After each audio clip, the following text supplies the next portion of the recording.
মায়ের কথা যখন বললেন, স্বাভাবিক দেশবাসীর কাছে তো একটাই বলবো, উনি দেশের নেত্রী, কাজেই দেশবাসীর কাছে অনুরোধ জানাবো সন্তান হিসেবে ওনার জন্য দোয়া করার জন্য।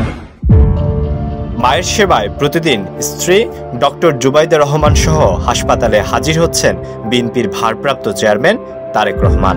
দিনরাত মায়ের সেবায় নিজেকে নিয়োজিত রাখছেন।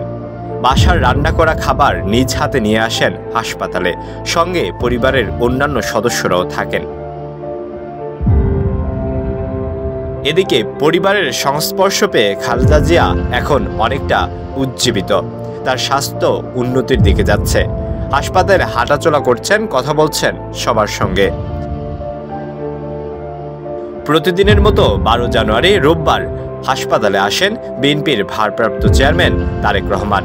স্থানীয় সময় দুপুরের দিকে খাবার নিয়ে হাসপাতালে আসেন তিনি।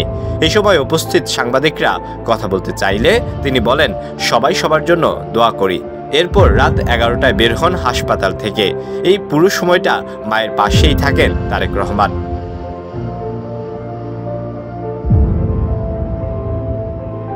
এ সময় ইউরোপে জিয়াউর রহমান ফাউন্ডেশনের সমন্বয়ক কামাল উদ্দিন ও যুক্তরাজ্য বিএনপির সাধারণ সম্পাদক কয়সর এম আহমদকে তাদের সঙ্গে দেখা যায়।